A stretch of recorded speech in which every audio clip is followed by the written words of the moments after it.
మొట్టమొదటిది micro plastics. Micro ప్లాస్టిక్స్‌ని వాడకూడదు. Less than 5 ఉన్న మైక్రో ప్లాస్టిక్‌ని మనం వాడతా ఉంటే, అది మనం తినే ఆహారంలో ఉంటది, నీళ్ళలో ఉంటది, నేలలో ఉంటది, మట్టిలో ఉంటది. అలాగే ఎయిర్‌లో కూడా ఉంటది. ప్రతి సందర్భంలో మనం దాన్ని తింటా ఉంటాం. దానివల్ల చాలా హార్మ్‌ఫుల్ ఎఫెక్ట్స్ ఉంటా ఉంటాయి. రెండవది, ఈ మైక్రో ప్లాస్టిక్ ఉన్న బ్యాడ్ హ్యాబిట్ ఏంటంటే, అది ఒక్కటే కాకుండా దాంతో పాటు కొన్నిటిని అబ్జార్బ్ చేస్తది. అంటే మనకి ఎన్విరాన్మెంట్‌లో, సాయిల్‌లో ఉన్న పెస్టిసైడ్స్ గాని, పొల్యూటెంట్స్‌ని గాని, అంటే మనకి 1+1 ఆఫర్ లాగా ప్లాస్టిక్ ఒకటే కాకుండా ప్లాస్టిక్‌తో పాటు పెస్టిసైడ్స్‌ని, పొల్యూటెంట్స్‌ని కూడా మనం తినే అవకాశం ప్లాస్టిక్ చేస్తా ఉంటది.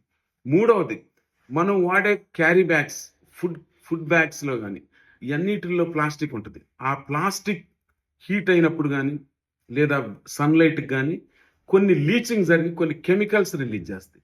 అంటే బిస్ఫెనాల్ ఏ గాని, థాలేట్స్ ఇట్లాంటి టాక్సిన్స్ రిలీజ్ అయ్యి, అయి మన బాడీలోకి వెళ్ళిపోవటం వల్ల పర్టిక్యులర్‌గా యంగ్ పీపుల్‌కి infertility problem. Plastic to fuel conversion.